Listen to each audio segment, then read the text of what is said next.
Hello to EduTalks for Online Teaching. In today's episode, I'm going to meet Marina Ovcharova.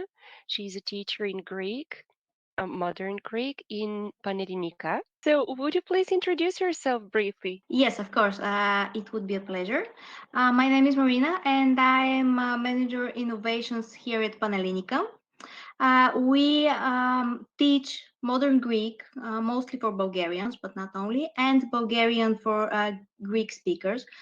Would it be a good time now to show us some tips and tricks, let's say, of a lesson that you use or demonstrate some of the tools that you like best? Yes, of course, of course.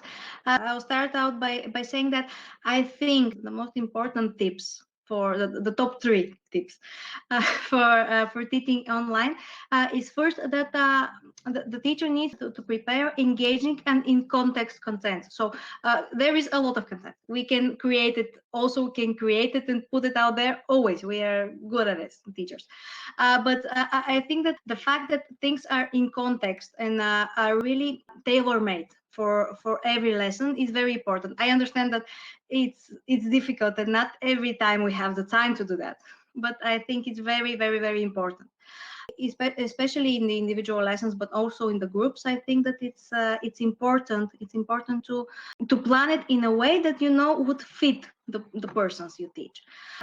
The other thing that I think is very important is to always have the open channels for communication, to ask for feedback from your students, because it is a little bit more difficult to get feedback from the student in the class, in the virtual classroom, because there is some distance. It's harder to read somebody's body language. It's a little bit different. So you need not to be a teacher needs not to be afraid to ask for feedback. What do you think about this? How do you feel? Do you understand? Are you sure? Is this okay? I think that the open communication during the lesson and after the lesson are also key for a good online lesson.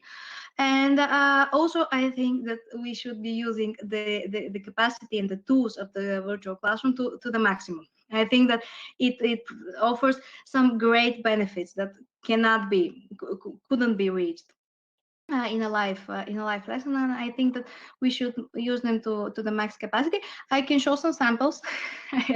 So one of the great things for in the virtual classroom is that we can very easily prepare a very simple game for learning new words. So we prepare, just as an idea, we prepare some sentences that include some key phrases here in bold, and we prepare some very easy from the internet. We prepare several very good icons from a demo lesson that we did for a certain level, for A2 level, and the theme was we are going to the beach, which is a favorite theme for everyone that goes in Greece, because Greece beaches, yeah. And so the idea here is that the learners just can they can actually move across the whiteboard. They can just take a sentence and put it image that it represents, and it shows, and it's very easy, very intuitive, very I think a very nice way to do that. Other way to that we have worked on and have been using to learn vocabulary in particular is using songs. So everyone that loves Greece loves Greek music. It's sort of a given. But it's very easy to find a Greek song at each and every topic. They really love to sing. They sing about everything. So it's very easy to find the lyrics of a song, to put on the song in the media player, and to give some key vocabulary which is missing from the lyrics, if you can see here and here. And so they need to drag it. So the active student is an engaged student. If you get their attention, they're happy and they're engaged, and they learn without knowing it. They just learn while doing.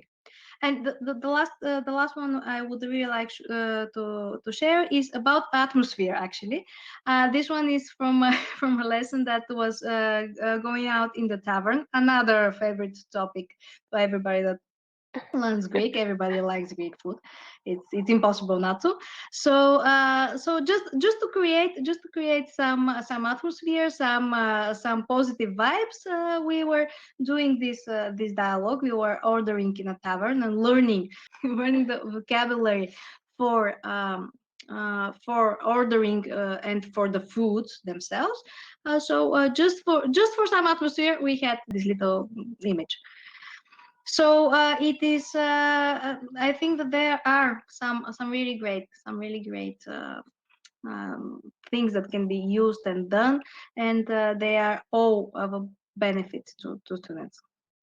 Yeah, what is your opinion? Would you agree that in an online setting you can actually engage students more so that each student can do something Ye- mhm. compared to in person?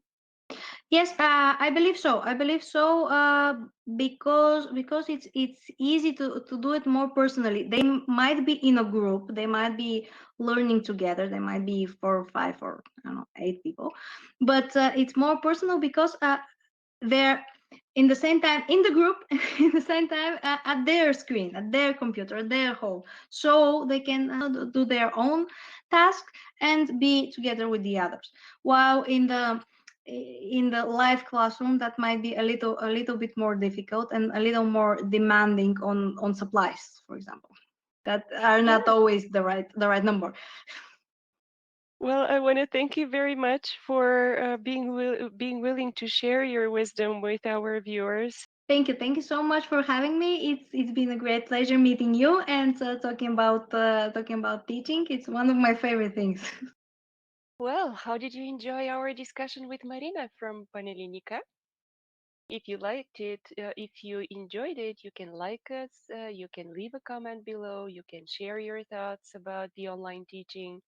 If you yourself would like to share your tips and tricks, what is it that you use in your online trainings, please send us an email to info@vedemo.com. I would be happy to interview you. Follow us on social media and just don't forget to subscribe for our YouTube channel.